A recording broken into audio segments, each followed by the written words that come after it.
माँ का पछतावा।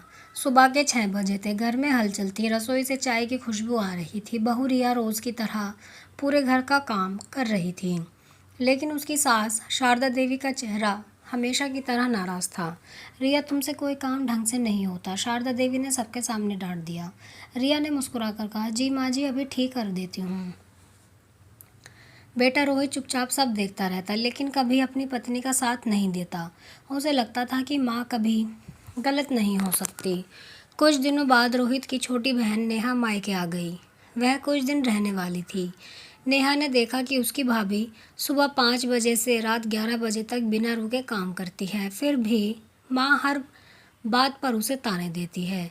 एक दिन नेहा ने धीरे से कहा, माँ, भाभी भी इंसान है। शारदा देवी गुस्से में बोली, तुम बीच में मत बोलो।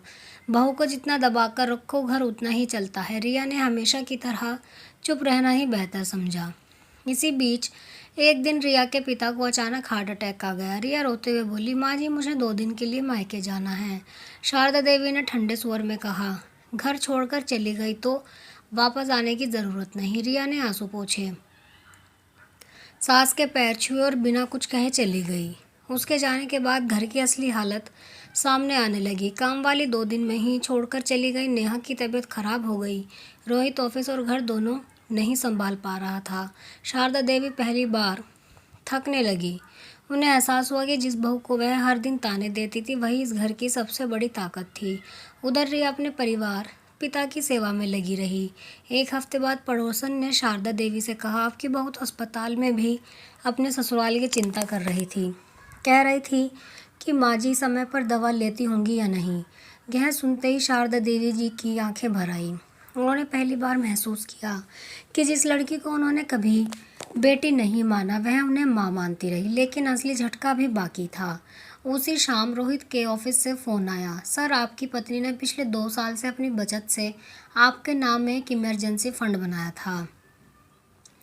आपने कभी पूछा ही नहीं। रोहित हैरान रह गया।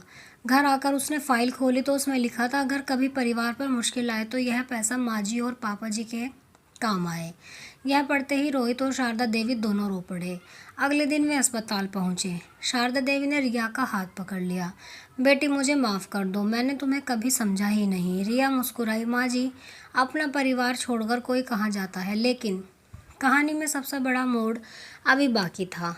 डॉक्टर बाहर आए और बोले, रिया जी ने अपने पिता के इलाज के लिए जो पैसे जमा किए थे वे कम पड़ गए थे। बाकी रकम उन्होंने अपने सारे गहने बेचकर पूरी की। शारदा देवी के पैरों तले ज़मीन खिसक गई। उन्हें याद आया कि वही गहने उन्होंने शादी के बाद ताना देकर दिए थे। आज उसी बहू ने बिना किसी शिकायत के उन्हें भी बचाया और अपने पिता को भी।